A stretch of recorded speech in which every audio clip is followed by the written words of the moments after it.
Good morning, all. Let me turn this on. I'm pretty loud anyway, so I'm making me bump this on down right here. Yeah, I probably bring it down a little bit. So it's good to see all of you. I'm glad that you are here, and just want to let you know I have a couple of things I just like to put out there. I like to laugh.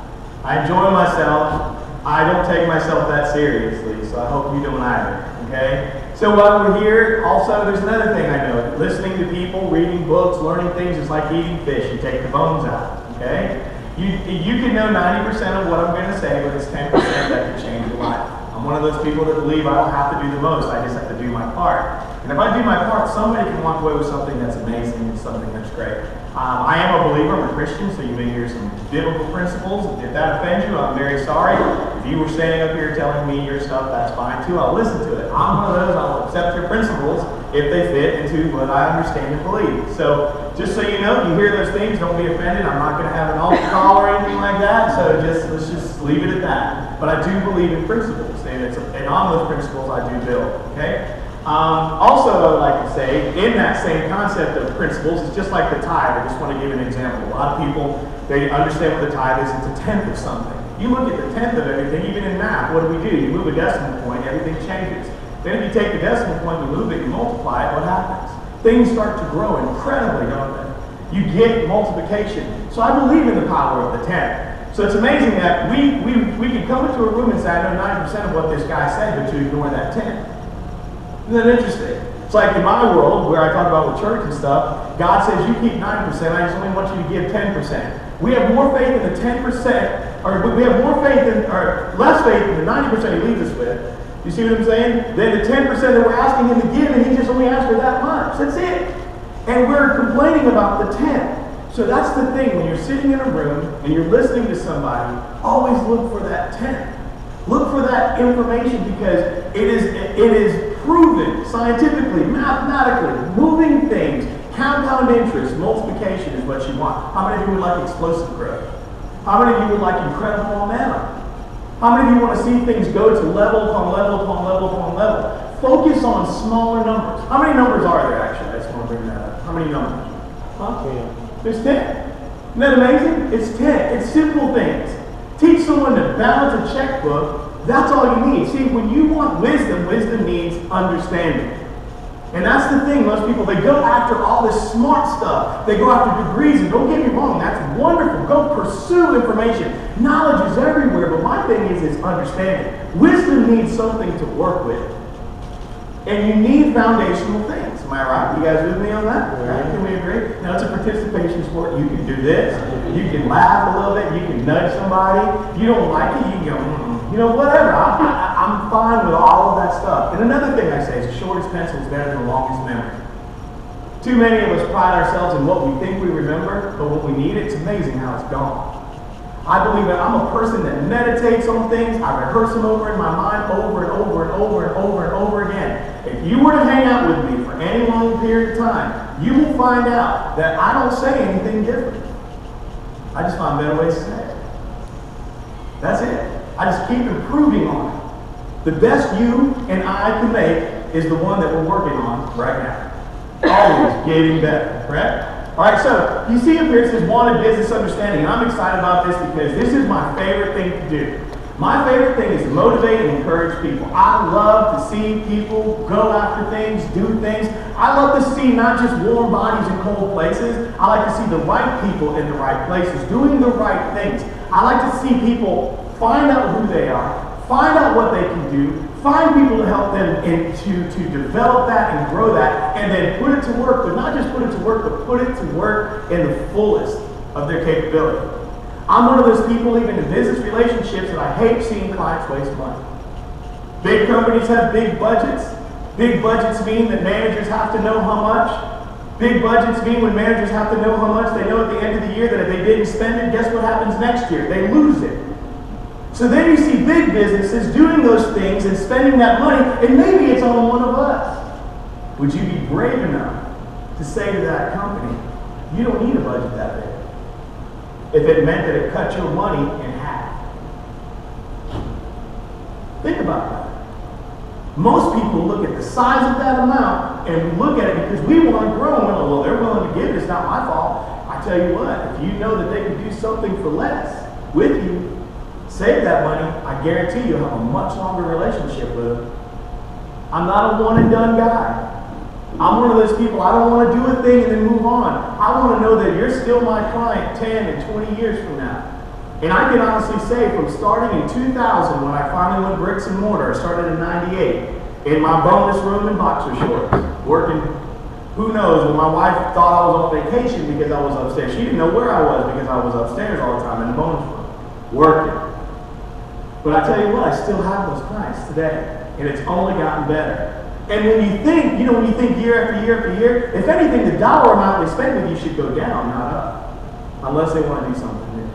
Because if what you're doing is the right solution until they need something else, that dollar amount shouldn't keep going up. But we say, well, things go up, costs go up. No, I get that. That happens. But guess what? That's not always necessarily true. Are you more efficient? Did you give them something that made things more efficient? Did you solve a problem? See, this is business understanding. This is what's needed.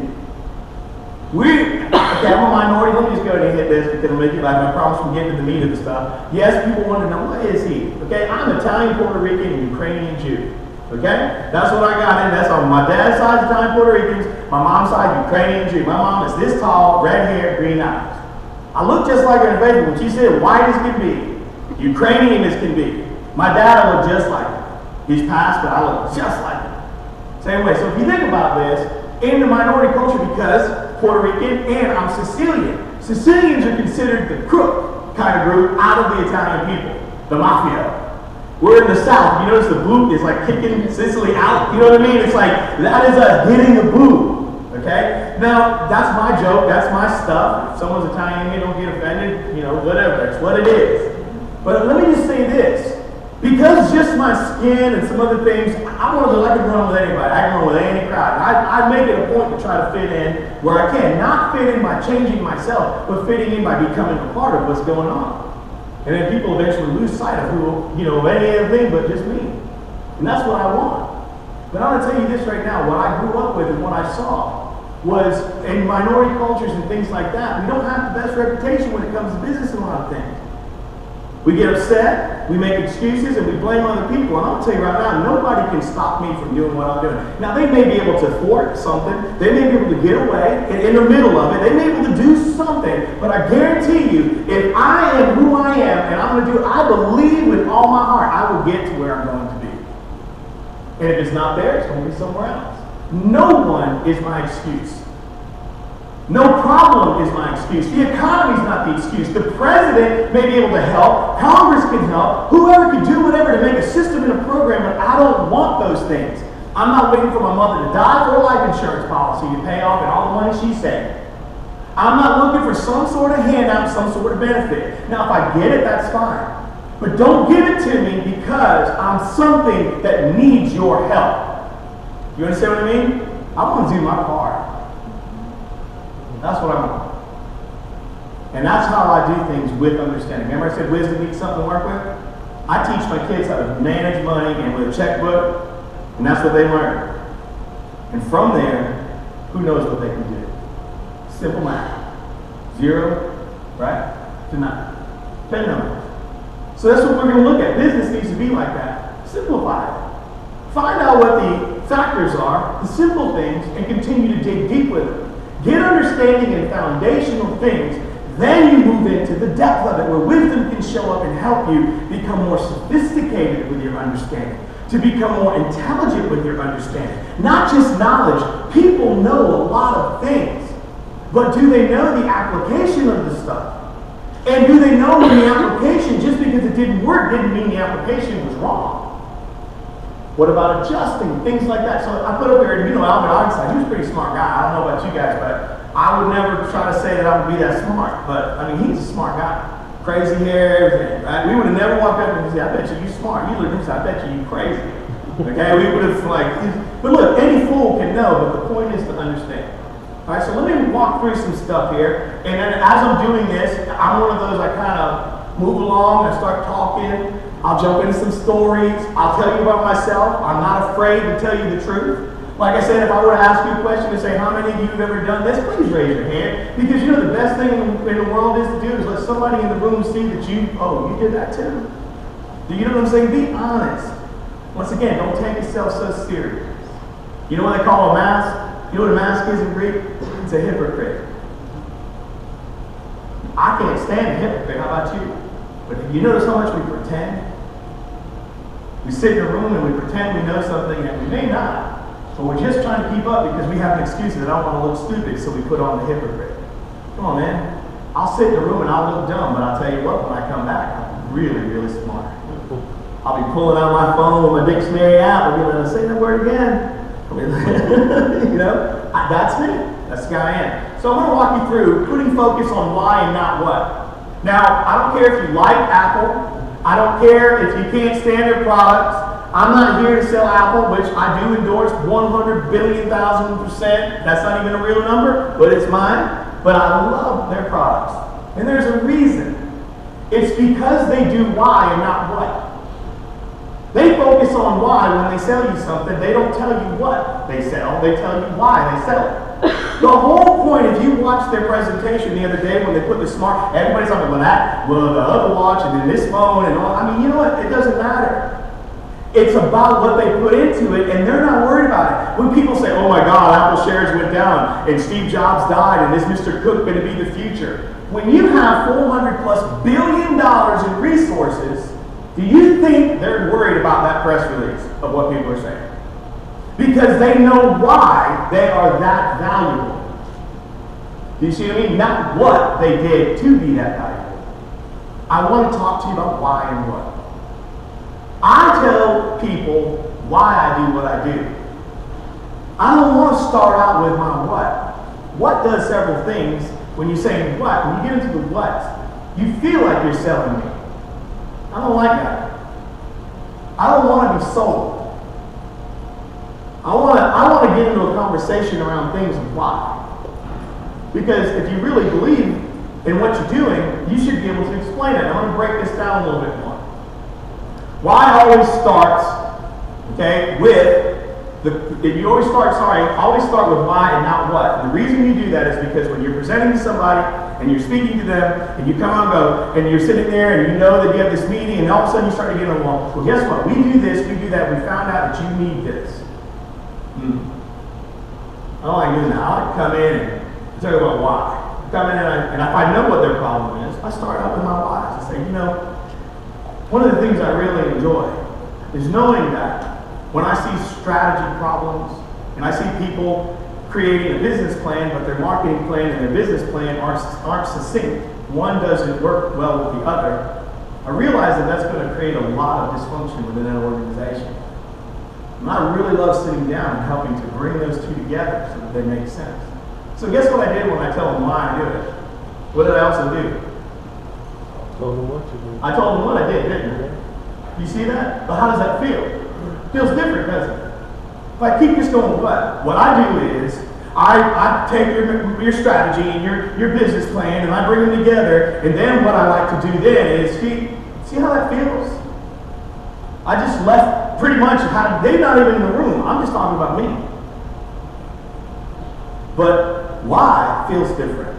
Always start with why, not what. Why tells me how you connect your product or service to my life.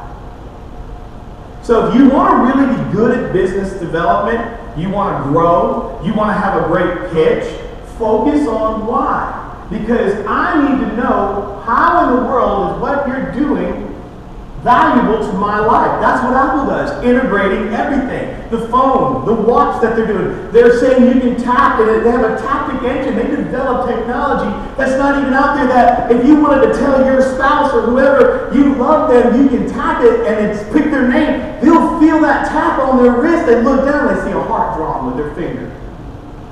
Now you might say that's stupid, but I'll tell you what, when you're busy, we all want to grow our business, but you're busy, busy, busy, busy. And I'll tell you right now, if you want to keep your marriage, you better keep your marriage. Right? I tell people, because it's the same thing, I use relationships for all my business stuff. Because Everyone gets relationship, had a heart broken, we've been in love. We've been through all kinds of things, right? We understand that we want relationship, we want a deeper relationship, we want to get away from a relationship. Whatever you've got, we all understand that, right? So I tell people, if you want to really cultivate, look at a marriage, look at a relationship. If I take my wife out constantly while we were dating, proposed to her, took her to Mount Everest and asked her to marry me. If I could teach swans to dance, synchronized on the lake, all these things that I do together. Okay? Then we get married, time goes by, and I'm not doing those things anymore. Now I'm dealing with retention. Okay? I'm not dealing with cultivation anymore. But if I want to know how to keep my life, just cultivate the relationship. See, we're so busy because we get paid, we get a contract, we do all these things, we move on to the next one because the next contract, and we're excited, business is growing. But you're forgetting the one that started you. Guess what they're thinking? Oh, you big now. Oh, you something, aren't you? Yeah, and while you're out there getting the next one, they're shopping. And then you start lying too.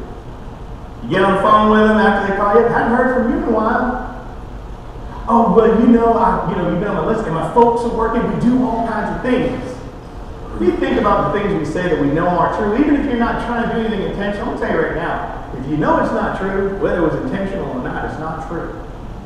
There's no I misspoke. Okay? If you've said it, you need to say, that was incorrect, completely, whatever. No, oh, wow, I just misspoke. Let's move on. Or I'm sorry, and move on. Listen, just because you say you're sorry doesn't make you vulnerable to me. I don't say sorry to people. I ask for forgiveness. Because now I put it in their hands to let me go or work on this with me. Sorry means I'm done with it. Hope you can get over it soon. So why tells me how you connect with your product. Now let me move on with this. Why tells me about the benefits. Now see, when I hear why, I like benefits. Now what we try to do, especially when we create value propositions. How many of you know what a value proposition is? See, a value proposition should have at least 2 to 3 claims of exclusivity that are true. Now ready? I add this to it. But they're proven by someone else, not you. In other words, someone else verifies that, not you. Because I can come and give you my reputation, but you'll find out my character when you talk to other people. Do you see what I'm saying? I can do this all day long. I can walk in the room and say, well, I pride myself as a man of honesty, integrity, and transparency. You talk to my wife and she said, I mean, you know what I'm saying? If I go into a room and I see it's a husband and wife owned business and I get with the 2 of them and he's talking, I look at her. I watch her face. In a relationship, a man will say a relationship, oh, how do you view a relationship scale of 1 to 10? Oh, it's like, hey, talk to the wife, she says 4. You know what I'm saying? We think women exaggerate, and that's what our client exaggerates their need. You ever notice that? Gotta have it now, gotta have it now, gotta have it now. So you go do all of that, right? It's exaggerated, but then you realize they didn't really need it that bad. You know what I'm saying? Same thing when it comes to marriage. I'm just using these examples to show you. If you want to get better and develop, think about relationships and people. Men will say, women exaggerate, because what do they say? You get argued, well, you always, and you never. And then the dude will be smart and say, did I do that yesterday? Right? What about the day before that? You see what I'm saying? And now she's offended because she's just trying to make a point. It's exaggerated to you. But when it comes to the relationship value, she estimates correctly. Well, I need to go home and can I leave like that? I need to tap the foot. I never know my wife's list right now. So I love you. But see what you just said? You see how, now listen, I know I'm very unorthodox in what I present. I'm not going to be your business guy that comes up and gets it. But you see what he just said? Your customer or your client needs that tap. Put a Taptic engine in your phone.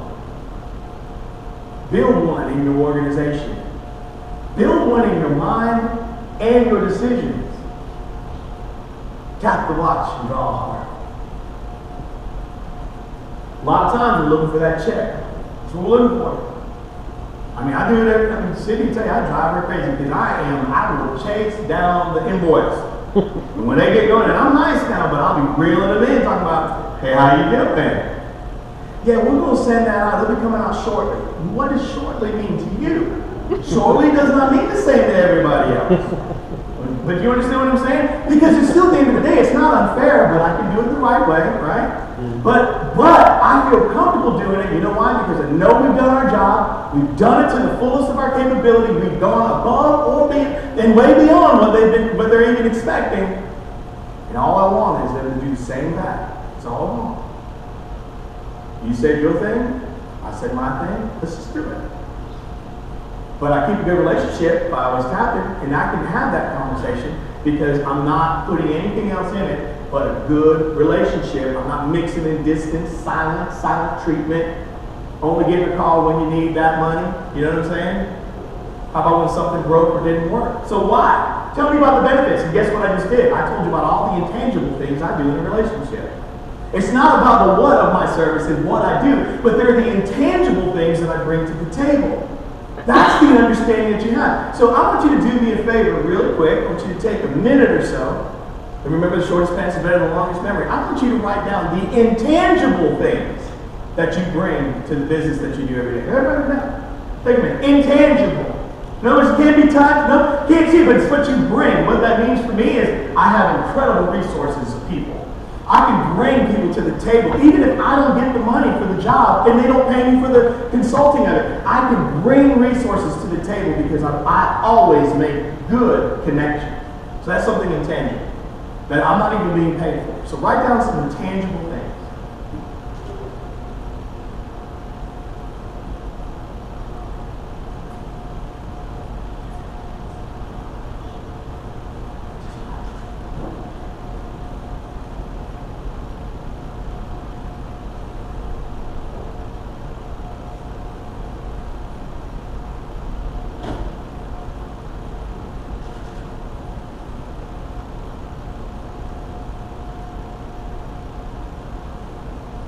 Now remember, this is mostly for you, it ain't for me.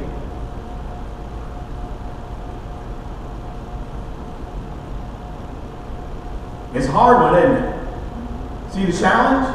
I'm trying to create, because what did I say? Wanted, business, what? Understanding. You have to know, you've heard the quote, know thyself. See, we know what we do. We're not knowing the why we do it, and we're not knowing what comes with that why. So if you're having a problem, put a question mark there, say, need to work on intangibles, so we can move on, okay? But do you see the challenge there? This is the way that I want people to think. This is not common. People don't teach you these things, typically. I had to learn the hard way. And I'm fine with that. I'm not complaining about it. I don't spend my time complaining about it. Because I know why. I know why I do what I do. And when I talk to you about why I do it, you know what I do, and I don't have to spend my time on the what. I'm going to tell you about why. Now look at this right here. Why will promote clarity. You ever talk to someone and they're just talking and you're like, what are you even saying? You ever have that? Now, if you can notice when someone does, when you don't know what they're saying, guess what? They know the same about you. They know, thank you. They know when you aren't clear. And see, we assume we're clear because in our mind, it is right. How many of you know you will say something and someone asks you a question like, well, when were you going to tell me? Well, I told you. And they're like, no, you didn't. But see, in your mind, guess what you did? You thought you said that. I do a lot with music, and I do a lot of producing for people and stuff. And I'll hear things, and I'm in the control room, and I'm listening to the music, and because I help them produce it, I'm like, man, that organ is just killing it. And I look at somebody and say, did you hear that organ? Man, that organ sounds so good. And then they'll be like, I don't hear the organ. And I'm thinking, what's wrong with your ears? But see, guess what? I forgot something. I've been so deep into the music that I need to trust the ear of the one who hasn't been living in the environment that I have been. So my mix can be off. See, when you're in the room, your mix may be off because you think you're clear. That's why you have to practice saying things. See, I'm one of those people, speak things before you speak things. Do you see what I'm saying? Work that out. Make it a point to know that it's better, listen, it's better to over-communicate than to under-communicate and think you said the right things. I would rather have my clients stop me and say, dude, I'm good, than for me to think they're waiting for more and I walk out of the room and that was the difference between me and the next guy. Concrete and clear. And it's okay when you create clarity to ask the question. See, this is an insult to most people. Let's just say, what is your name again? Toby. Let's just say Toby and I are hanging out. Okay, let's just say Toby works for me. And let's just say Toby and I are hanging out, he works for me. We run into somebody that we really want to get together with, but I'm tied up with someone else. So I say to Toby, I want you to go over and tell this man X, Y, and Z. So Toby leaves to go tell the man X, Y, and Z, but Toby does it his own way. Toby comes back and said, I told it to him, the guy was like, blah, blah, blah. I said, so back, I said, what'd you tell him? Well, I told him that you said, now listen to him. Oh, wait a second, that's not what I said. Well, no, it's kind of the same thing. No, it's not. That's not what I said.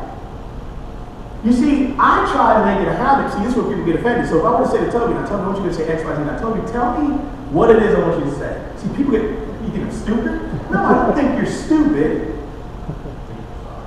I'm trying to do something here, and it needs to be that way. See, that's how mistakes happen. People die like that.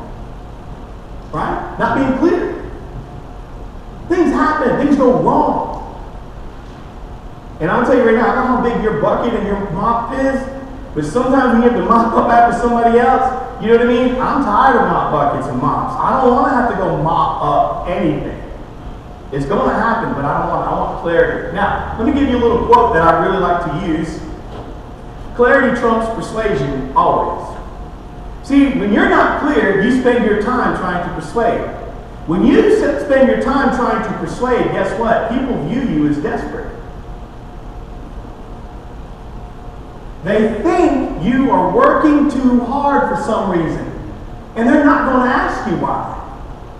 They're just going to look and go, you seem desperate.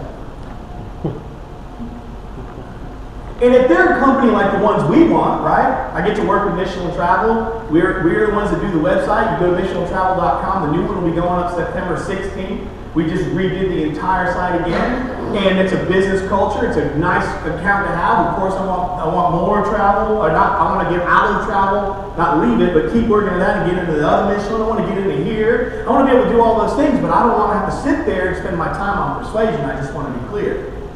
You understand what I'm saying? And if you sit there and you're with a purchasing group or some managing group inside that company, and you're spending that time and you just keep working it and working it and working it and going, and you keep trying to make it, like make a point, make a case for yourself, they're going to look at you and they're going to say, and they're big. They're not worried. They're like, we got 20 more people like you trying to get in here.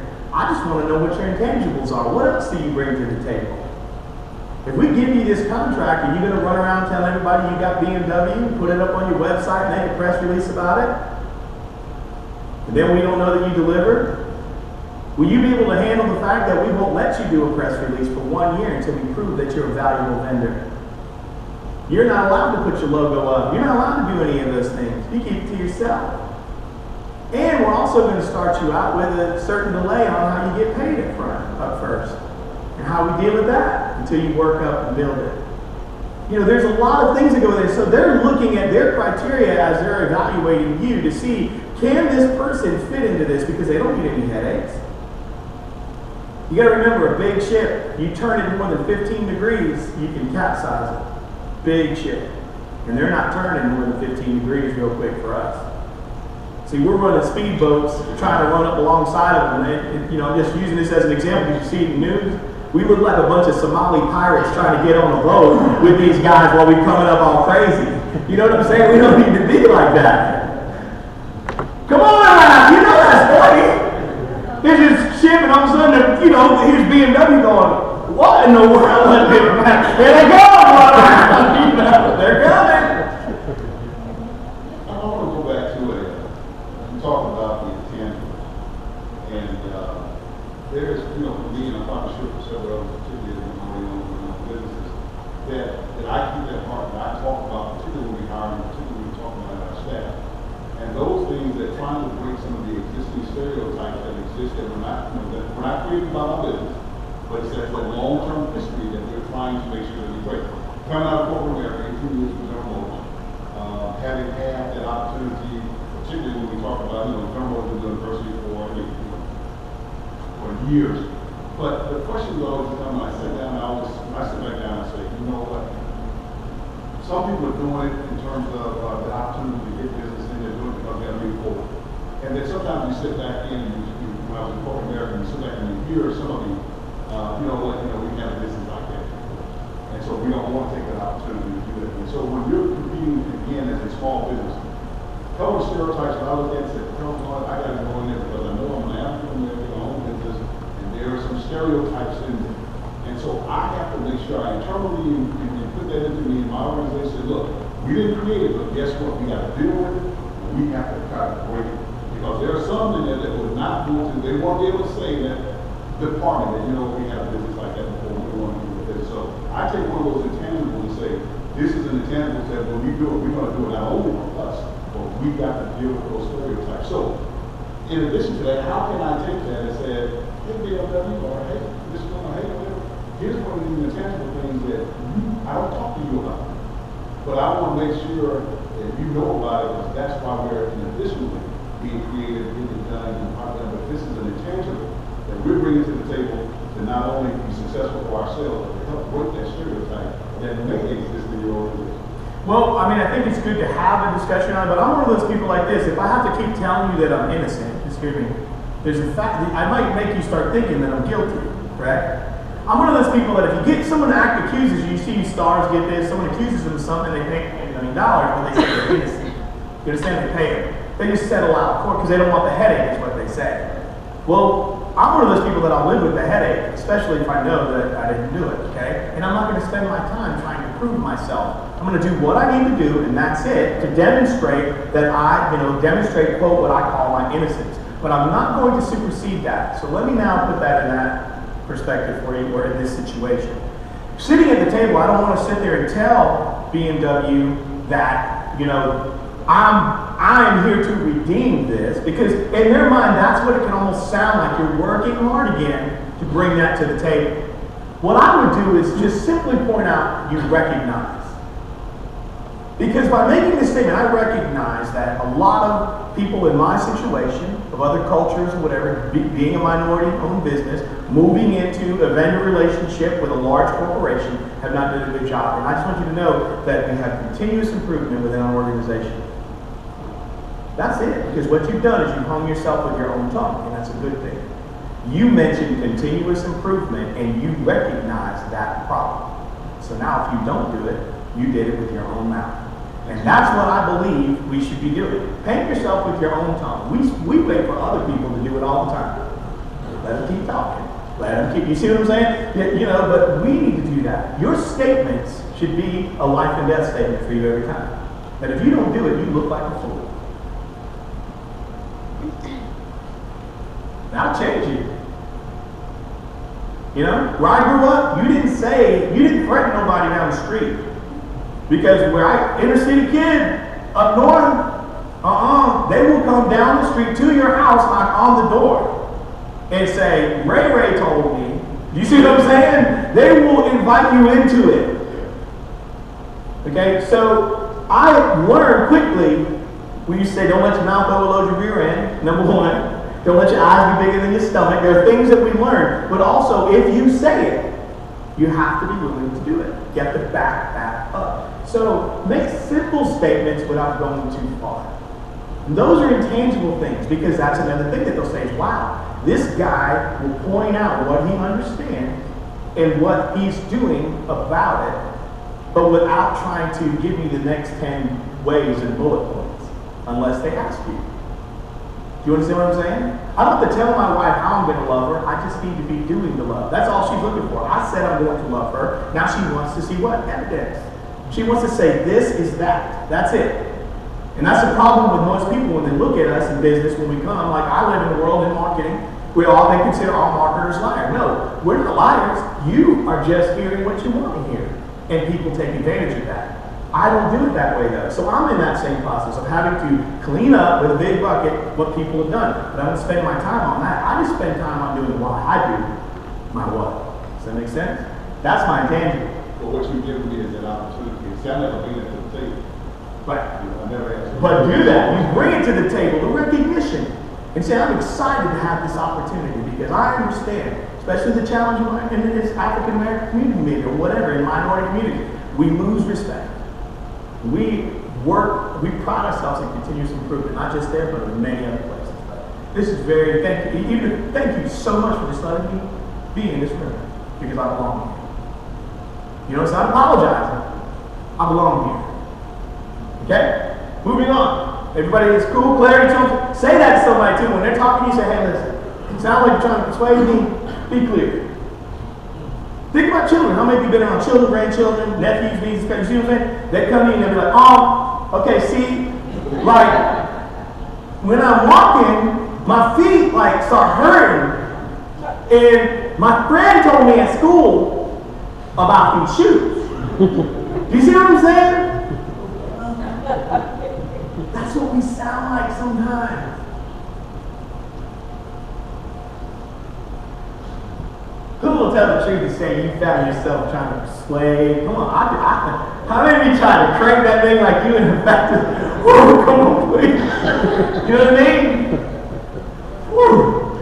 All right, let's move on. Okay, what is found in the why? That's what I said. People find out what when they hear my why, right? So let's talk about this, development and what is required, okay? Now, you see those little things, I just put a few words up there. But development and what is required. You want to develop. Now remember, and I got some good things I'm going to tell you about here shortly, but when you're wanting to really, really develop, there's requirements. I'm not talking about reading the latest blog. I'm not talking about buying the latest tape. I'm not talking about going to the latest seminar. I'm not talking about, going and getting close enough just to have a conversation, running home, doing that short little sprint where you whip out your notebook or something, you start writing down some ideas, then you get all excited, you walk in the room, you tell everybody around you what we're going to do and all these changes we're going to make. Because I'm going to tell you right now, you want to know the most disheartening thing that people do in business when they're in charge is they go and they keep talking about this thing, and it's always a new one, and then there's no follow-up or follow-through, and there's no continuation of it, so you never know it didn't work. Then you come and do another one. Guess what happens to the people listening to you? Oh, here you go.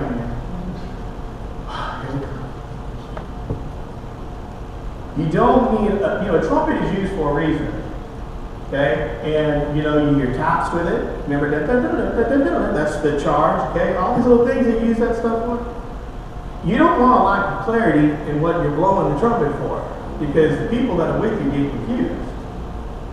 And so you need to understand, if you're going to develop, you're going to have to know what is required. Now, don't get me wrong, this is not an exhaustive list of requirements.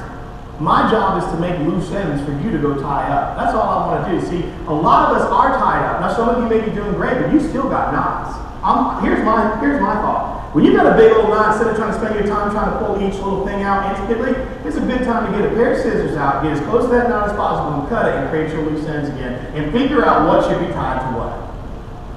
Just cut it. Be honest with yourself, and especially if you made the knot, stop trying to figure out, well, you know what, you put those two in there. Just forget all of that. And I want to make loose ends because I don't know all of your challenges and all that things. I'm trying to give you some things that it's your job to take with these loose ends and tie them to where they belong. Okay? So, know your ingredients. What are you putting in your business to get those things? Because ultimately it has to go into a funnel, right? You ever eat like grandma's food, and then someone tries to do it, and you're out and you see people that measure, and and grandma would just, like my grandma, my Ukrainian grandmother, I don't think she even looked at what she stuck her hand in to put in there. And it would come out every time tasted exactly the same. I would try to mimic that. She never wrote it down, never would give it, she didn't write it down. And I'd be like, and I could be right with her and try to didn't taste the same. Now, could that be just my mind, just seem different? I don't know. But that's the thing. What are you putting in there, your ingredients, to make whatever it is the final product? Because remember this, whatever you put in your funnel, it's feeding somebody. Do you understand that? Your employees, your customer, or your client, however you want to view them. It's whatever goes in, comes out. You can't change that. And see, too many times we're hoping for some kind of mulligan or some sort of give me by putting the wrong ingredients in, but we're expecting development. How in the world can you do that? And then sometimes we have, which to me, I don't want luck. I'm not a big luck person. And I even know that there are, for me, divine purposes. I believe my life, I know I'm supposed to be somewhere. I just don't know where exactly yet. But I'm finding that out every day. But I'm not going to just count on the fact that my days are before me, and they're already known. I don't do that. I live knowing that I can choose. And I can be a person that chooses. And it feels good when you get there. Remember, your life is not about a destination. It's about the journey. The same thing with business. And don't take this wrong. I know you're talking about retirement and all that. People will ask me, this is just me. It's in me. It's like my blood, Ukrainians, and all this other stuff. I'm just that guy that just, I don't know. My wife said, I'll be trying to work in the coffee. That's what she said. Well, no, I'll be in the coffee trying to do something. She said, you'll be trying to take your laptop or something. You know, that's just me. I've always been that way, and I can't help it. My mind wakes me up at night where I pull a journal out and I'm just writing, and then I go back to sleep. I solve problems in the sleep. I go to bed, and I try to put in my mind things that I know I got to deal with, and then I go to sleep, and then I can wake up and go, I found it. And I write it down. It's like that comedian that gets a joke in his dream, and what did I say? The shortest pencil is better than the longest memory? But see, that's an ingredient. That's a part of my ingredients.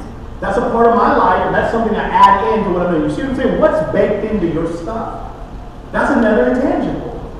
So if you want to develop, you need to find out what are those key ingredients. Don't just say, gotta have the right money, gotta have the right people, gotta have the right software, gotta have the right system. You know what? Come on, man, those are automatic. What else, though? What other ingredient do you need? So let's keep talking through these. How about this? These are some simple ones. Research. And I'm not talking about quickie research where you just jump on and you read a couple of things on Google and you do a search. Here's what I found. The best information I got, it goes back to that 10% statement. The best information I find is 20 pages deep on Google. Sometimes 30 deep.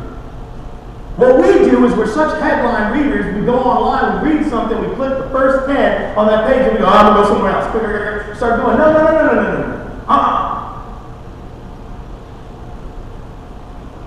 If you're about to give someone $100 million, would you like to know that every time they search for something, you're about to give them a $100 million contract? Besides that they're going to do a great job and all this stuff, wouldn't you like to know the way they got there to get at your table for you to give them that contract? That those people were searching, when they searched, they were 30, 40, 50 pages deep on the backside to get the information that everybody stepped over because that was the difference that came to the table. And if it was your money you were spending. See, we're doing business like it's our money we're getting instead of looking at it as their money they're spending. You gotta change that. That's an ingredient. That money ain't yours. You can earn it, but it ain't yours. And keep that principle. Research. Research also is sitting down with people smarter than yourself, and when they start talking to you, stop telling them you know. And then tell them how you know that you know that. Even if you know it all, just let them keep talking. Because you're hearing it from the mouth of someone else, and they may be saying it much better than you. I see people all the time, they get in a room, they set up a meeting to talk to someone, they're into me. I just had one the other day with a guy. Came to me about marketing, he's going to sit there and explain to me marketing the whole time. And now I'm at that point where I'm like, then what am I here for? This is my whole point. You are wasting my time. Now, am I arrogant? No, it's like you need to go back to what you've been doing, figure out what role you're going to play in this whole thing that we're doing, and then come back and let's have this conversation if you would like. But other than that, you don't need me. You just need to hear someone say that what you're thinking is right. That's a different kind of meeting invitation. You understand what I mean? And you can buy me dinner. Because when you're taking me out of my office, you're not respecting my time.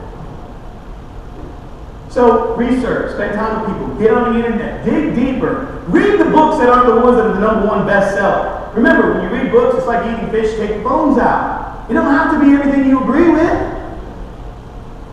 Stop trying to find the information that naturally connects with you. That's easy. Find the information that you've got to work on trying to reconcile. How does that make sense? Now that's the stuff that'll grow you up.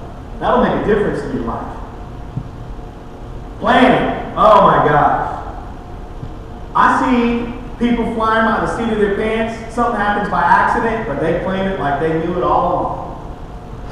Chaos every which way. Nothing's going right. They feel like I can multitask. Let me tell you right now, your ability to multitask should not look like a trophy to you. If your multitasking is causing you not to be, if you do 80-20 principle, because you can multitask two things. Let's give you an example. You're supposed to be doing 80% of this and 20% of that, but your ability to multitask, and you say you can do it, but your 20% now starts turning into 5%, guess what? And then you're still telling people, I have to multitask because you know I believe in 80-20 principle, but your reality is you ain't had no 80-20. Because see, even if it's 20%, you've got to put 100% of that 20% into it, right? Am I correct? And don't ever tell me I'm 150% committed to this. I'm like, I look at my watch and I go, okay, now are you? We're on Earth, right? So we have, and we all, no matter where you come from, there's 24 hours in the day, right? Right? So we got that. Okay. So and then numbers are numbers, right? So percentage, 100%. So I'm a person, you're a person. How can you give me more than you? How do you go? Where's the other 50 coming from? You know what I'm saying? We try to impress with 150%. As soon as someone says 150%, I just tell them, you know what, you can keep that 50. I just want to see the 100%. I don't even want to hear about the 50%. Because once again, what are you trying to do? Persuading me again. And I know it's a feel-good moment. You know, I'm 100,000% committed to you. Yeah, well, 800,000 of you. Okay? There's only one. Right? You guys with me? You awake? Come on, shake your head. Oh, am I boring? Yes. Well, you know, when you look at it, you see 20% of what you do, 80% of you do. Okay, so I'll just use maybe even the church when they have giving. Typically, less than 10% of the people are the ones that support the entire thing. But if you can get everybody doing it, that'd be great, at least at some level. Well, the 80-20 principle is 20. You know, you got 80% of the people, okay, that sometimes are doing 20% of the work. When what you should be doing, see what I'm saying, is if you can change that number for yourself to get the 20 doing the 80, that would be a great thing because now you can continue to expand and do other things. So for me, my day looks like this. I got 3 areas I focus on. One's at 50% and the other 2 are at 25%. Does that make sense? So within my time of what I'm doing in my day, I want to make sure my 50, my 25, and my 25 happen. If they don't, then I know that my ability to multitask is not a reward right now. And something is suffering. And I will see it. And I go look for that suffering thing. Because I know that I've got to make an adjustment. That's when I delegate. I don't delegate just because I say I have arrived now and you can do it. No. There are too many people that delegate like they're playing cards in Vegas. Just be like a dealer, you know what I mean? Just they can shuffle well and pass out the cards and guess what? Dealer wins. Okay? You delegate out of necessity. You delegate because someone can do it better than you. That's the whole point. That's why you delegate. Don't delegate because you get more free time to go play. Because when things fall apart and you're playing and you start blaming other people, they're going to say, where were you? Oh, I'm your boss. Oh, wow. You learned the lowest level of leadership. Position. See, I never ask an employee to do anything that I don't do myself or I haven't done. See, that's scary to people. If I'm a manager, I'm not going to ask them to do what I have not done, or I won't take the time to go through the process and understand it with them. How can you inspect what you expect and you don't know what to expect? Right? So, did I answer your question, Mom? Okay. Planning. Make sure you plan. And I want to go through some more steps of that, trust me. Fulfillment. Now, I got some things here I'm going to talk about. Can you service what you sell? That's the other thing. Now, I know we're going to be moving into pitches, but all this stuff when it comes to business development and your pitch, if you have a plan for business development, your pitch should be incredible. Just listen to what I'm saying. Because you understand, remember, what business needs, it's wanted, is business understanding. So if you have that, the sales pitch is wisdom is really, really needed there. Because you may have a very small window to deal with that situation. Or it's a very long process where they're making you go through a lot of hoops, and you definitely have to exercise understanding and wisdom in that. So, fulfillment. Can you service what you sell? I see so many people. You know what? We were in the office the other day. Hold on a second. Yeah, that song by Bon Jovi. I would die for you. You know, these my words, I'll spare you. You know, when you breathe, I want to be there for you. I would die for you. I would live, I die, whatever. I'd steal the moon from the sky for you. Now, if I would have said that stuff to my wife, you know, my wife would just say, make sure you just pick up your underwear on the floor. You don't have to get the moon. You see, and that's what we do in a business situation. We're sitting there, you know, I will do this for you. I'll go here, I'll go there, and I'll do this, and that's free too. And I'll give you this, and I'll, you know what I mean? And then, you see what I'm saying? They just want to, can you service what you sold me? Tell them what you're going to do and do it. How about that? How about tell them what you're going to do and do it, because then you invoice, you get paid, right? But here's the thing, if they don't pay you on time, it's a different feeling. Yeah, you may get frustrated, but at least you know they're not waiting on you. What you were going to do, now you're delayed, but yet you still want the money. Now you're trying to negotiate to see if you can get an early payout, or you're trying to get with your staff to say, all right, we've got to get this done. Now you've sacrificed quality. So now you want to ultimately do what you said you were going to do, but they don't know that you've been delaying and not doing it. Then you give them something that's inferior. Now the other things don't line up. You understand what I mean? Fulfillment is a big deal. What would you shut your line down for? BMW, I'll never, when I forgot, and Joseph, is it Joseph? I'll never forget, I have a friend who works here, and he's in waste management. So I was like, his name is Westbrook. I don't know if you know who he is, but I said to him, I said, waste management, so what is that like over there at BMW? He goes, well, you know, when a vehicle doesn't, you know, perform a certain way, whatever, you know, we have to go through the disposal process of it. And I was like, give that car to me. I'm thinking to myself, but you see what I'm saying? They dispose of it, they crush that thing and take all the things off, make sure, and that thing is like animated into a little, you know, and I'm like, whoa, what? Guess what? It ain't going out the door. And they're willing to stop the profit margin, to not sacrifice the quality, reputation, the service, the delivery, the name. You understand what I'm saying? It's important. Fulfillment. So in other words, all these things need to be requirements. Researching, right? Planning, fulfillment. Like I said, I'll get more detailed into some of these. Oh, and let me also say this, fulfillment, your timeliness, and also let me just say this, instead of saying, well, I did what they said, like in our industry, we have to sometimes create stuff. Like we did something for Michelin last year for the travel and lifestyle, and they do the new guide releases, red guides, green guides, and all that. And we made one so nice that they liked it. They put it up in Times Square. Now the guy that made it never finished college. Incredible designer. So just think about this guy. That he's learned, he's grown, he's great, never finished college, very, very smart. He continues to learn, continues to grow, and then his work ends up in Times Square on a big billboard in New York City for one of the most respected brands in the world. You know, and we're in Greenville, little small shop, and they could open the door to Oglesby and Gotham and massive agencies. But we got to do it.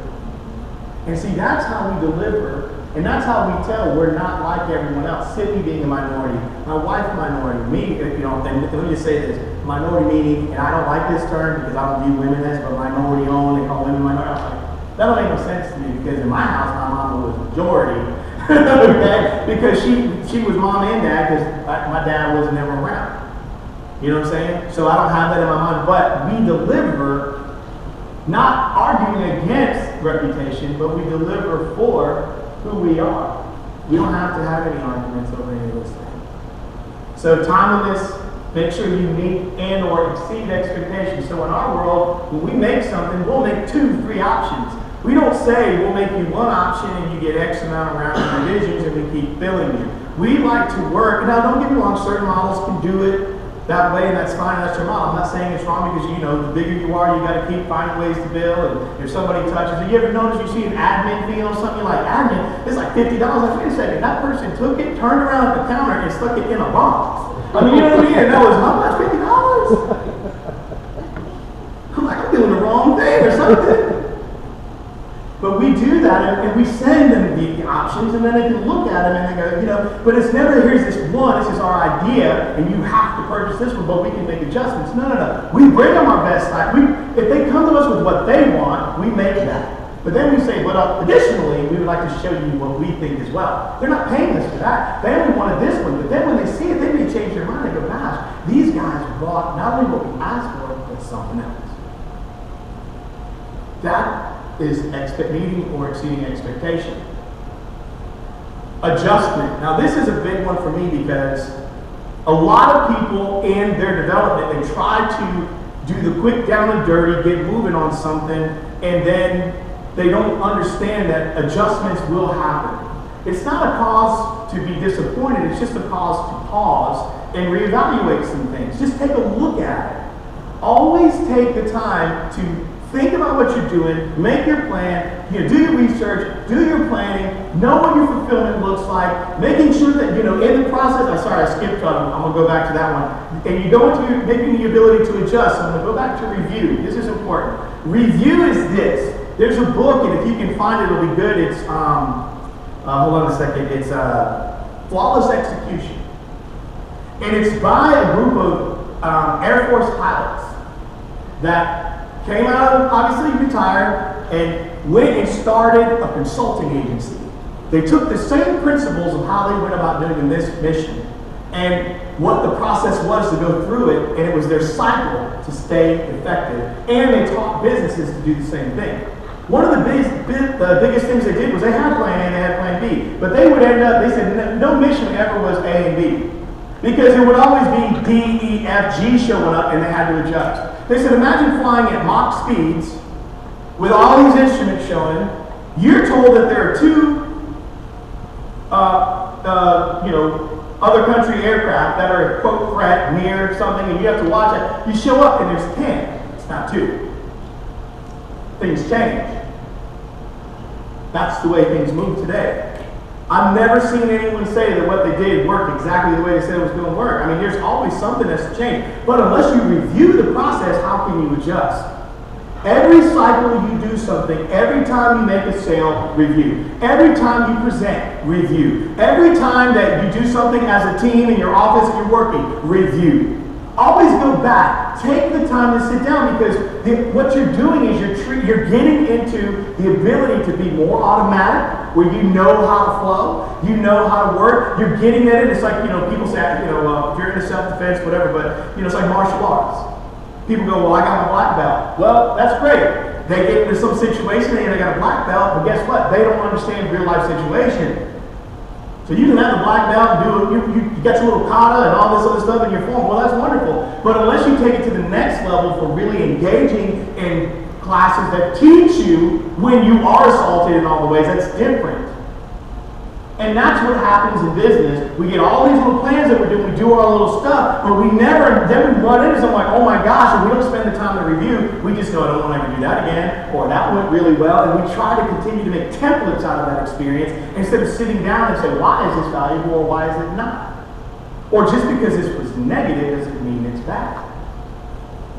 It's review. Start with yourself and then include others. One of the best things we like to do is ask our client. Give them a report card, let them grade you. Now that's another story. How many of you been to a restaurant, you sit at the restaurant, you eat dinner, and the manager comes by and says, I hope that you had a great experience this evening. It was great, it was our pleasure to serve you. They walk away. And I'm like, oh, you didn't? Wait a second now. We got some problems here. And I don't want to be the one to call them back. But what if the manager came over and said, hi, how are you guys doing? Okay, great. Was there anything we could have done to make your experience any better? Well, matter of fact. You know what I'm saying? Now, and you may get that person that said that. But ask the question. Yeah, another question for you. I'm liking your words, review and adjusting this is simply because I guess in our meetings or in our review techniques, the word change, and I think what people change something is constant. God got me every morning to pray and say, God granted us the ability to accept the challenges that want to come before us today, and overcome. That's every day we can do that. But change, folks are so afraid of the word change. And so I'm sitting there looking at it now, walking through the process, and saying, maybe I got to change my words so I'm scared of that. Say, hey, look, we need to review and we need to adjust and see what we can do to improve. So I'm just looking at lot of people, what it says really what you're doing on a daily basis, reviewing what happened, what went wrong, or what could be better, and adjust the process. How can you change without review? Understood. No, but that's how you, I see you catching it, but this is what the reason I like to use it was because by reviewing, you can change. I like to treat things like a CSI guy. I like to go and say, okay, this is the crime, this is it. Now let's back up. See what I'm saying? That's what they do. They back all the way up. So you can't solve the problem until you back up and look at everything that got you there. A lot of times if I approach someone with a problem, if I came to Joseph and said, Joseph, this went horribly wrong. And I start talking to him about it, and then I start saying, so Joseph, who are you working with on the project? Joseph starts thinking now. Someone when you're in trouble, you see what I mean? Everybody starts backpedaling. That's once again the natural defensiveness we have as people. I just want to know who was all involved, find out everything so we can back up and not do it again. But you won't know until you review it. Or if you get a home run, see, everybody wants to talk about that. And then everybody was involved. You ever notice that? Yeah, we did it, bud. We did it. We ain't been at work for 2 weeks. I mean, you know what I'm saying? Where you been? They all show up, you know? So it's just the way it is. People show food, money, and recognition, credit. You know what I mean? They all come out at don't even know. Like, what's your name? And don't you remember we met way back? No, I don't remember. They just want to be a part of it. But review is very important. Review, and then adjust. And when you adjust, be okay with it. And let me just say something. If you want to adjust, give it time. When you make changes, you have to give things time. All right, so a lot of people say we're going to make these changes, but they never fully run, and they don't have a complete buy-in. Everybody's not together on it. You have to do it. If you work with 10 people, 10 people need to be doing it together. And they have to be committed to it. They need to be working together because until you give it time to prove it, how will you know it didn't work? You can't be 2 weeks into something and say, well, it didn't work, so we're going to stop. How do you know? Tell me what in 2 weeks can really make a big difference. Like a girl breaks up with a guy, back to relationship. She breaks up with him, she said, I just can't handle this. And I mean, you're just overwhelming. You're crowding me. You're domineering. You know, I just need a break, need some time. So 2 weeks later, you come, baby, I changed. In 2 weeks? You are 28 years old, and you're telling me in 2 weeks you have completely changed. Can you say impossible? Now, you may be on the right path, but you haven't changed. Same thing with marriage. For every 4 years of marriage, it takes 1 year to heal something if it's been broken. That's been major. You need a year. If it took you time to get in, it's going to take you time to get out, right? But adjustment is necessary, and don't be afraid to adjust. Adjustments are great. Adjust always, review always, make honest assessments. Let me just say this, be honest about those assessments. It's okay to be truthful about it. It's okay to get on the phone and say, you know what, we dropped the ball. Stop trying to don't use your creativity to get out of a mess with a client because you're afraid of losing something. Just use honesty. Tell the truth. Then get back to work and be creative. Well, we got another one for you, man, in terms of, particularly when one of our customers out there, we going through this morning, so I was sweating when I got in. What we have learned a little bit is that, particularly dealing with some of our bigger companies, we're particularly a small supplier, not necessarily being or anything like that. You are guilty until proven innocent. And what happens for us is that my team is really upset and says we didn't do that, but we're the primary beginner of the process. It gets there, all kind of hands are in it, and then by the time it gets to the ultimate customer, they don't know who it is, but we're the primary builder of that particular product. And so I had to really work on my team and say, look, you've got to make sure we walk through it, because we're the originator of it. We are found ourselves and said, just take this, we're guilty until we go up and show our processes, lay it out, research it, until we find out what the next steps are, and then the innocence comes. But don't get upset about being proven guilty. You're guilty because you're the originator of it until you go back and walk the steps and then review it and then adjust. And then you find out, oh yeah, we messed that up on this end. You business actually are okay. So I kind of use that philosophy in my spirit. this particular is guilty to prove innocent, and we have to make sure we step through the process of showing what we have done, and then they say, okay, yeah, you've done it. Yeah, and it's okay to go through it, and after a while you get used to it. You don't want to develop tough skin for the sake of tough skin because you still want to be sensitive to things, but it's okay to have tough skin. You know what I mean? To be able to deal with it. Because it's part of, you gotta understand the nature of what you're in. That's a great thing to know, is know where you are, know your industry, know what you're gonna have to deal with anyways, and you've got to understand that. These are the types of things that can happen. It's like in football. Don't play football if you don't want to get hit. It's like boxing. Don't box if you can't take a hit in the face. You know what I'm saying? It's like, you got to understand this is what's going to happen. And clients, we like to call it thrashing. Clients will thrash. Okay? They will. And so, always remember adjusting. I just like to use the plus or minus. You add and take away. Simple stuff. Maybe you don't have to add anything. Maybe you just take away something. Maybe you don't take away anything. You just add something. Just work on that. But another thing is, please don't procrastinate when it comes to adjustments. Your client doesn't need you until they need you, number one. They don't realize that you have other things to do and that they're not your only client. Half the time they don't realize that. Because that's not, when you are on their mind, you are on their mind. And guess what they want? They want to be on your mind, and that's what they do. But they also are thinking about you. Because what they'll do is, when they do have the time to slow down and really think about the relationship, budget times, if there's a complaint about someone else in the department sees something that's not working well, and then they start having to do it because now maybe their job, remember, everyone's job gets on the line. You understand what I mean? There's a demand somewhere. Demand will show up. And what happens when pressure hits one person? Everyone tries to find a way to do what? Relieve the pressure off themselves and do something with it, right? Look somewhere else, right? It's like a kid who gets caught in class talking. They say, that guy needs to stop talking. Well, he's talking too. You know?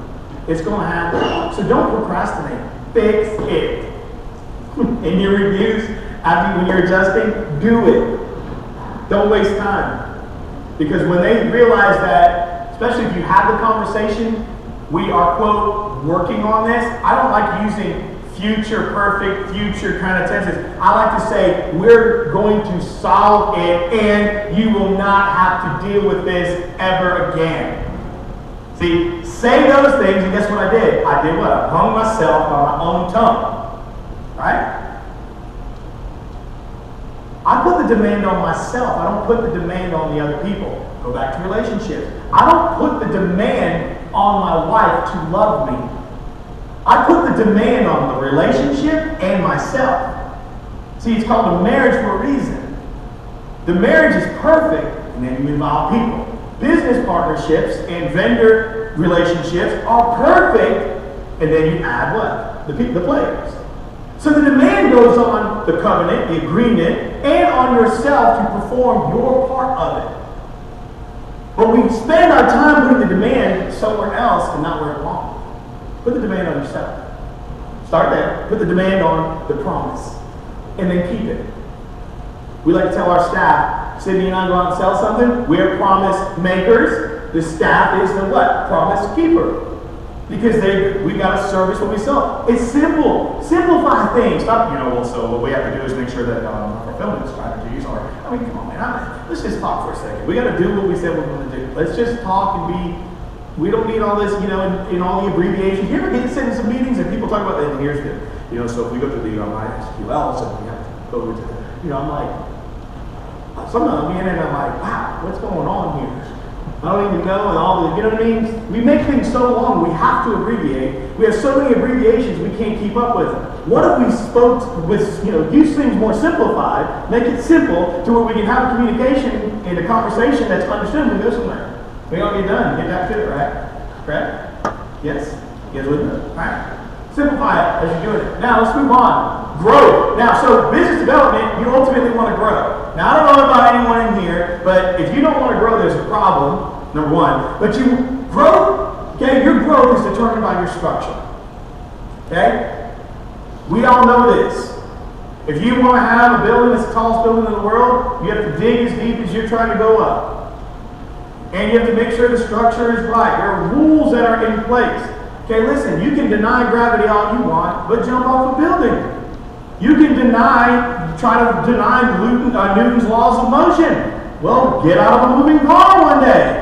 You will find, you can sit there and deny all the things you want. And there's a lot of things we will deny, and I know that's simple, no one in this room is going to do that. But there are things and rules in business that we try to just say, I don't want to do it that way. But I'm sorry, these are rules that you have to do, or you will have a problem. And your growth will only be sustained by your structure. And what that means is this. We talked about fulfillment, we talked about planning, we talked about, do you have a staffing plan? What if you grow? What if you get the contract of your dreams? What if you were fine with what you had and it was great and everybody's paid well, things are going well, but somebody shows up and they want to double everything you do? Do you even have a plan for what could happen? Are you in business just to get only the thing that you expect? What about the surprise? What about that next level thing that could go, take you somewhere else? What about knowing that you're a minority business owner that's a supplier, a diversity supply system, and you're in that chain? You know what we're supposed to be doing? We're not supposed to just get the contract. We're supposed to be bringing in other people also. We're supposed to be going to them and saying, let me groom and grow you. And guess what? We got an opportunity in a lifetime. But see, if you have to go find it at that moment, you may miss the opportunity because you should have been working on that all along. You should intend to grow, and it should be demonstrated on the things that are put down that are not predictable, but you're working on it anyway. And see, I hear a lot of people talk about, like in here I heard, in the introductions, I'm doing things inside, and I need to be outside, whatever. You're right. You can't be working in the business and on the business. And they are not synonymous. There is a time for both. And you have to. But that's also the E myth, thinking you can continue. That's the entrepreneur myth, thinking you can do both of these and be effective and great. You cannot. So you have to, in your planning, you have to think about, what am I going to do? How am I going to grow this? How do I replace myself? What happens when the next thing comes and I really want to develop? What is your development strategy, and what does it include outside of the people you currently have? And if that's just you, stop looking at the person that's going to take some things off your plate, and how about the person that can actually put things on the plate? You understand what I mean? They bring things in. I don't want to share the plate that I want to eat. I want to get more that others can eat. You understand what I mean? I'm trying to expand. I want to grow. And I still believe small is the new big. That it's small businesses that are going to have the greatest impact on large corporations. They're nimble. Look at the NFL. Little guys like Wes Welker, little tiny guys. We think of NFL speed, size, and all this stuff. You know what I mean? All this stuff. But here's this little guy that frustrates defenses. And that's us. And I'm being honest. Our companies frustrate some big companies. Because some of the things we're able to knock out, and they're like, how are they doing that with such a small group? It's our structure. It's what's inside. It's our system. It's what's automated. It's what's not automated. It's scalability. What is scaling? What could scale? If we get this, what would be our plan to be able to accommodate? To be able to not hurt anyone else and say, sorry, you can't have a raise because we got more business, but we have to add these people. Oh, no. You lose nothing. We add and you still grow. That's real development thinking. And you can't do that when you're working where? In and not on. You understand what I'm saying? You've got to work on that. Structure. You want to grow? You better look at your structure. Second thing, capabilities. Listen, a wise man knows what he doesn't know. Okay? A wise man or woman knows what they cannot do. You have to really look at your capabilities. We love to use the word, I want to reach capacity, but are you capable? That's the thing. Are you really capable? You can't, I'm just going to be honest, you can't move into my world of designing trying to use Microsoft Publisher. You're going to have to move into my world with Adobe Suite and products and know the tools. Do you understand what I'm saying? That's why we'll have people all the time. Well, my brother-in-law can make us a website, and he said he can get it from GoDaddy. It's like $100. And it has SEO, SEM, and all that. And I'm just looking at it and say, you should have your brother-in-law make that for you. You leave me. And a lot of times that's what we're doing. We want the most, but our investment is the least.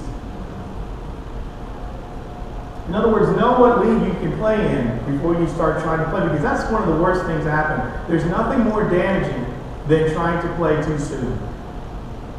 One of the things I would say there is that definitely some indications too. Mm-hmm. Learn about how it's involved. It's part of our job to say, let me tell you what I'm going to do for you, see what I want to do. Mm-hmm. So the whole process is Well, that's true too. I'm just giving the example of like people I hear in conversation, but he's right. If you're sitting with someone that could be a potential, you do need to educate. So that's a very good point for me to review, because education plus information empowers a person to purchase. That's another rule that I have. You may want to write that down. Educate and inform, that will empower a person to purchase. And not just anywhere, but from you. Because see, I'll educate someone at the table enough, inform them enough, that they may go and vet me to some other places, but when those places don't do the same, guess who they come back to buy from? And it's not about the price now. And that's the other thing, we'll get to, but, don't undersell yourself. I've done it enough to tell you it's not good. Okay? Because when you undersell, that means you're telling them you're undervalued. Okay? Capabilities, no. Partnerships. Okay? This is a real one for us. Now, we're fortunate to know that in our organization, we do everything in-house. Okay? And it's not that we're opposed to outsourcing. It's just very difficult a lot of times to manage that in our industry. It's very difficult to manage freelance type people, because the freelancer is not on the same schedule. I'll just give you an example. A freelancer may start working at 2 o'clock in the morning. So when you say end of day to the freelancer, 2 o'clock in the morning is if that's when they start work, maybe at 8 o'clock the next day in the morning. Because then they're going to go to bed, or they're going to go hang out somewhere and float around, okay? So it doesn't line up a lot of times, and it's a lot to manage. But if we do have partnerships, which we do have people that we can call on, lean on, I have them, they're a resource of mine, it is a genuine partnership. It's not just your attorney, it's not just your banker, it's not just your financial advisor. It's real partners. Real people that will do things with you, that you understand their system and structure and they understand yours. That you know how to align with each other. You also know how not to fight over who gets the credit. Like, I can go work for someone else and literally show up with I'll wear their polo and their logo if they want. That's a partnership. And if you really want to see growth, you've got to have them. And remember what I said earlier, if you want to grow, it's that structure. Partnerships should be a very important part of that structure, that plan for growth and development. Because then when you do find that, you already know the people that you can bring in. That's a true way to do an acquisition, to buy someone else's business or to merge two companies together. That's a great thing. I've always said this, and I get in trouble for it, but I'll say it again and I don't mind. But a lot of things that come to Greenville, and what happens is a lot of those big projects or whatever, they end up getting to the Greenville's native sons and daughters. And I'll just give an example. I know Nico worked there. This is not their fault. But when the baseball team came, well, let me give you another example. Instead of just, having the native son do it, what if they said, you can't do it, Mr. Irwin, your group can't do this. What we're going to do is we're going to have a bid to all the smaller shops and little people, and we're going to let them create the branding and some ideas and all this other stuff. And what we're going to do is we're going to pick that. From there, we'll negotiate based on their capabilities that they have the opportunity to even do more fulfillment in the future. What could that have done? Then, what if some of those smaller shops realize that the guy who maybe 2 people win, and then they go, man, we have this opportunity, and what if those smaller shops can now come together and say, let's make a group of 6? Wouldn't that have been great? So that's partnerships. That's how they're there. Do you have someone that you could pull into your organization or you could merge into theirs today? If you don't have that kind of trusting relationship with somebody where you could actually come together, I would reevaluate some things. You always want to have, it's just like the person, if you got kicked out of your house, you have a place to go. And I'm not talking about mom. I ain't talking about grandma's house. Do you have a place? Do you have that type of trusting relationship? That they would know you well enough to where you could come together. That's what you look for, because you never know what's on the horizon. You never know what will happen. Partnerships. You want to grow? Have them in reserve and be using them and them using you. Systems. Oh my gosh. If you're still handwriting checks and all these, I tell people, big companies don't have this problem. If you don't have some system, if you don't have some automated processes, if you don't have software, if you're still scrimping on, listen, if you don't want to spend $500 to update something, work on it, set a plan for it, but man, you got to do that. Because you're working twice as hard if you don't have the right systems in place. I see people doing things in these companies. I'm talking, there's a company that I work with they're billing $30 million a year, and they are doing some of the most antiquated things in how their system is set up. And I just can't believe it. I might pass you one over to them. Now they're doing well though. They perform well, but man, the workload on the folks, and that will affect their expansion as well, because if they could free up a lot of that time, that could bring in more things for them to do. You see what I'm saying? And with a means of consolidation through some system adjustments, oh my gosh, they could hit new levels. But they got some tired people working for them. Tired. It's up to you, or we can quickly, 5 minutes? Or you want to keep going? Or 5 minutes? Okay, 5 minutes, quick. I won't stop. Yeah, 5 minutes. Okay, quick 5 minutes. So you don't miss it? Yes, ma'am. And I'm talking about this because it's important, because I know what I've done. They got to cut my tibia, pull it out, separate my joint. They don't do a full knee replacement right now for me. They say I'm too young. They say they're going to wait because I'll wear that out because I'm too active. They're like, oh, you break that, I have to put another one in. So they're going to pull the bone out, stick some fake stuff in the middle, run a bolt back down through it, now my MCL is going bad too, so they got to fix both. I mean, it's just, but that's got to help me, because even though I'm where I want to be with my growth, you understand what I'm saying? My structure still needs some correction. You understand what I mean? And I'm saying that because I like to bring things home into a very practical way. So your structure is important, your capabilities with that. If you're going to grow, know the capabilities, know what you don't know.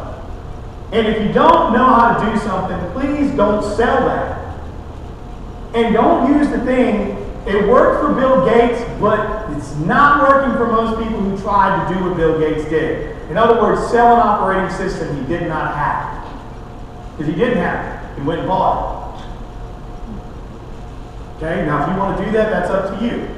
But I would rather present what I know my capabilities are. Partnerships, make sure you have them. Systems, very important, but also continuous improvement. I cannot stand it when people do not work on their continuous improvement. In our contracts, when we send to people, we have a very clear part of who our organization is. But we take a lot of care and time writing continuous improvement, and we tell our clients what that is and how we get better. Why we do what we are doing. Our systems are important to us. Our people, the best resource you have is the person next to you. It's not your laptop, and it's not what's in your head. People are the best resource. And I believe continuous improvement needs to be a part of your everyday model. Everyday improvement. You've got to get off autopilot. You cannot grow on autopilot. You know how many people I know, because I'm in the marketing business and I'm in advertising, right?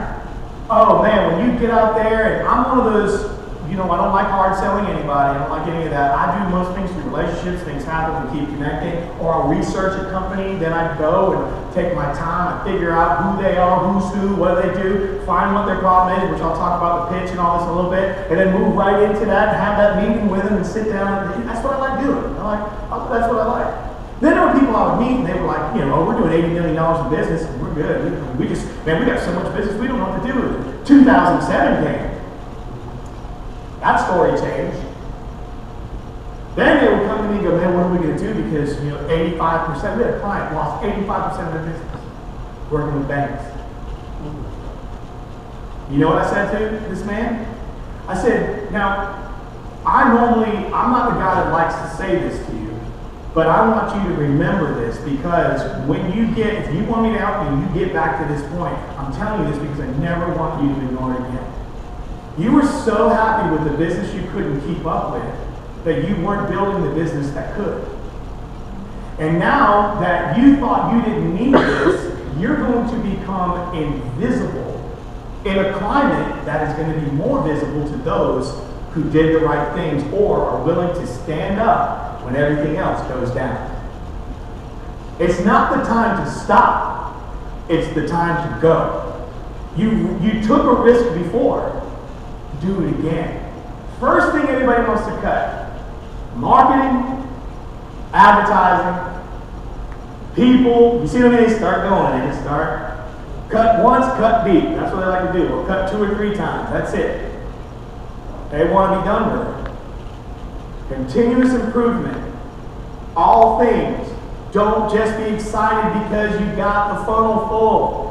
Don't say we got so much that we don't need any of it. I'm going to tell you right now, one day you will hear go to a pile, surprise, surprise, surprise. And if you're not ready for it, you're going to be in trouble. Don't let that happen. Because the growth you enjoy, all of a sudden you look like you took on a very strong case of anorexia or something. Because everything you ate is coming right back out. It's gone. Okay? When you build. Now, for me, you want to build to last. Just some great books, okay? I told you I read books like eating fish. I used to have so many books in my bag, I mean, I get bag days.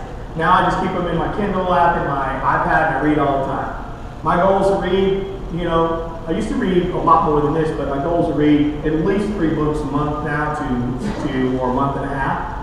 And I do digest them. I'm not the one that starts it, skips the middle, jumps to the back, and then jumps around here and there, gets enough to have some conversations and spews it all out over everybody. I don't do that. Okay? When I read obviously first for my understanding, secondly for the things that I do. Okay? And being able to help me with that. Sometimes I just read fiction just for my own entertainment. It's okay. You want to be more creative, read something that's just not so you know what I mean? Like structure, fact. It's okay to tap into your high creativity. It's all right to do that. It makes you think differently. You know, maybe read about a unicorn. Stop saying it doesn't exist and just read about it. Because you know what? You'll use that same language. Well, that's impossible.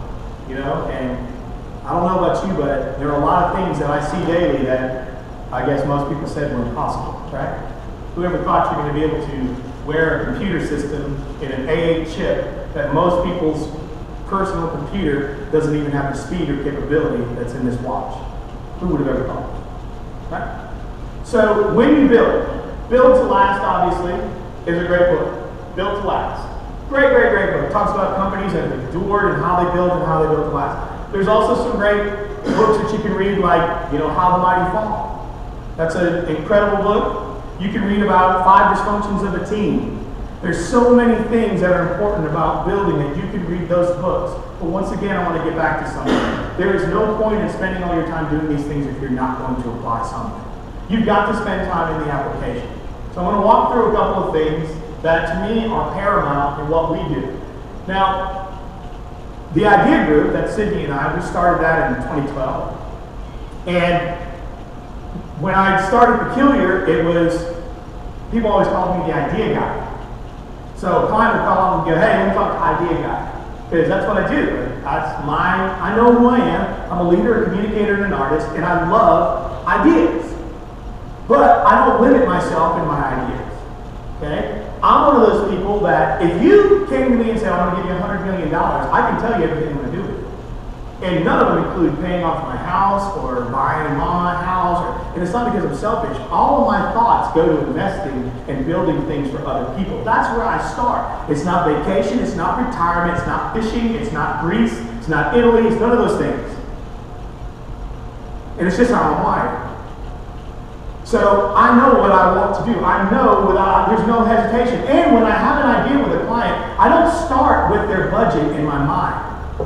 See, usually our hindrance in growing something or the ability to build the best, we start knowing, okay, and it's good to know what you have in your hand, but I'm not saying build it, I'm just saying put the money aside for a minute and think. If I had unlimited resources, I could do whatever I wanted to do, what would I do? First thing you're going to find out is if you wanted to do this, because if your mind starts thinking about other things you would do and not do this, then you probably shouldn't be doing the thing you're doing. If you somehow get moved away, you're not really passionate about it anyways. Remember we started out with why you do? Start with the why. Why are you in this? Well, insurance, sales, get you money. I'm going to tell you right now, I didn't start my business to make money, and I didn't start a business to lose money. I started a business to make a difference. I immediately get separated from a lot of people just from that. Right there, right on the spot. And it's just the way it is. No, I didn't start a business to be a hobby either. But I know my motivation. So, make a partnership of thinking and doing. Sydney and I got together, and here's this idea guy thing, and I was talking to him about all these things, and probably overwhelmed the heck out of her. You'd have to hear her tell the story. Maybe one day we should never do that. Tell the story about meeting with Tim. And so Sydney understands all the things I like to do as well, and she does those things as well. But I'm a big thinking person, and I do stuff. So my 80-20 is I do a lot of time. And I'm not talking being philosophical and philosophizing. I'm talking about I think with planning and how this can connect, how is this integrated, can this, and I mean, I'm like that big vision person. But I also understand execution because I came out of manufacturing. If you want to tickle me elbow down, you got to start at the front, and at the end of the thing, you get to tickle me elbow. Same thing here, BMW. You want that car, it's got to start way up here, it's got to come all the way down, and then somebody gets to drive it out. I know that's a very simplified process, a lot more complicated than that, but I'm just trying to get there. So I get that. So Sydney, though, she's like the 80-20 opposite of me because she's more of she likes A, B, C, D, E, F, G, H, I, J. And see, she likes that, but she gets the big thinking part. If you try to, and I say this all the time, I'm not a manager, I'm a leader. If you try to ask me to manage something, like people, no, I don't manage people, I lead people. That's why I'm a leader. When I did manufacturing, I was a prototype guy. I made prototypes for Cryovac on these consoles that were stainless steel. And I worked with them. I had to pick the right people, and I led them on how to make sure this job was done right, work with the guys that are estimating things, all of that, the engineers, everything that had to happen, and that's what we would make and be done with it. And then now being able to say this to the client, we can do all these, this many, at this amount of time, and deliver it. And I was good at leading those people, picking the right team to do that, and then being able to facilitate the process, get them going, and move to the next prototype that I had to work on. And these guys get it. But see, I get that, making a partnership out of thinking and doing, and I was like, wow, this would be great. Sitting down here together, make a partnership out of thinking and doing. Oh, the idea group. This is really cool. Thinking and doing. But then it was like, better than that, Sydney was like, yeah, but see what we get with our clients, we're making a partnership on thinking and doing because hopefully they're doing that as well. And so we're thinking with them and and doing with them and vice versa. And like, yeah, so we started having a good, and it sounds elementary, but we were excited about it. Passions unlocked, all that stuff. But see, here's the thing. Most companies are either thinking too much and doing very little, or doing too much and not really thinking about it. It's very simple, but man, it's amazing how that happens all the time. You need to make a partnership out of that when you're building. What are you thinking and what are you doing about it? Or what are you doing and should you be doing it? Think about it. Spend time with it. Now, once again, that's a loose end, you fix it. Matchmaking. Once again, don't put warm bodies in cold places. Stop trying to hire the cheapest help you can get, put them in a spot, and then try to train them. I tell people like this, it's like trying to teach a squirrel to swim. Usually the only time you see a squirrel in the water is if it's dead. They do not walk over to the water and go, I'm just going to start swimming. I mean, how many of you do you ever see squirrels swimming? Anybody? You don't? I learned that from a South Georgia guy who used to go help down on his farm down there. But he was like, damn, that's like trying to teach squirrels swim, son. That's deep, man. Using that. It works. But that's what we'll do to people. And then what we'll do is we'll bring them in, we try to do these things, and we say, hey, you know what? I'm not matchmaking probably. Same thing matchmaking applies this when you're building. Build it last, put the right people in the right places. But what about matchmaking knowing what can you take on? If you're 5'3", you don't go up to Shaquille O'Neal and tell him, I'm going to take you out. Unless you're 5'3", you happen to be somebody with some sort of level, something that happens to be close to superhuman. That's a very, there's a massive disadvantage. So you can be 5'3" and make the challenge if you have the skills to back it up. Matchmake the same way. If you're going to be the little guy, going to the big guy, and you want to work with them, you need to understand, do the right matchmaking to know that you can get into this dance with them. Can you work with them? Matchmake properly. People and potential. Do the right matchmaking. Create like a criteria for you. No different than a relationship. Back to that again. What do? Well, don't start off with, is he rich? That's not the right way to start who you want to be with. Yeah, it's going to who he has. Right. Work on matchmaking. And let me say this. We all want the big fish. You read these books, get your whale, big elephant, capture that elephant.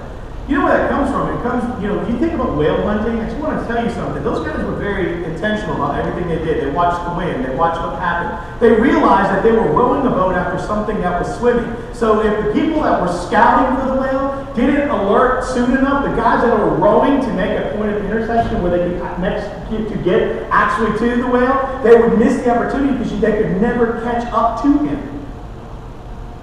There's so much more that goes into what we're trying to do. Then if they did capture some whale, they brought it in. They used everything. See, that's the other thing with the resources that come in. When you capture the whale, you don't waste anything. You should never waste because you have more. Just because you get it doesn't mean you're going to go spend this or do that. No. You bring that in and you use the entire thing. No waste. So when you're matchmaking, remember, how big are they? What can you do? Or are they too small? They won't feed enough. You'll spend more time trying to catch it than it's worth. Yes, ma'am.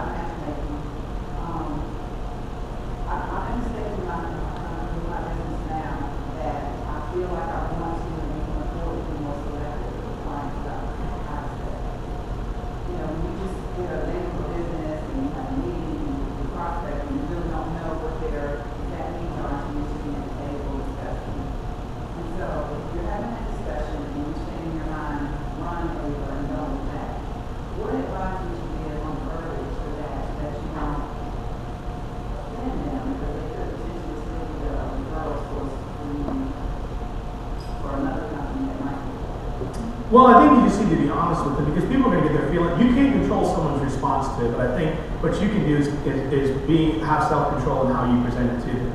So I mean, I'm one of those people that, words do matter. We use them sometimes and we don't really think about what they're really saying. And I think paying attention to that's a big deal. So for instance, if I were to walk up to, let's see, I use these guys. What's your name? Eric. If I went to Eric and I said, man, you got a bad attitude. Or I walk up to her and say, you know what, your disposition seems to be off. It's a different conversation. There's a warrior person, and then there's loyalty in an individual. And so I think the first thing you need to do is, even though it's not something you necessarily want, just still make sure that you still respect and there's honor there. So when you're saying to them, I don't know that this would be the best fit, and there may be better solutions. So here's what I would like to do. I want to connect you with some other ideas, or give you the opportunity. But make sure you do that so you don't lose the referral. But what they do with that, and you not working with them, that's up to them. You have no control over that. That's like me, no matter what I do. If I've offended someone and I go to them and ask them to forgive me, but they just want to live in that bitterness, I can't do anything about that.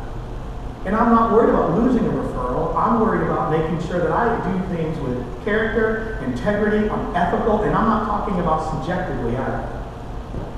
Because you can say, we just do the right thing. Well, that's subjective. If I had two people in the room and made them both mad and handed both of them a baseball bat, one of them might hit me. You understand what I'm saying? Because they may not have the same attitude about everything. Looks like you're creeping up on me here. You coming up? You coming up? Okay. People, and let me point out one other thing here. Deficiency and dysfunction. There's a difference.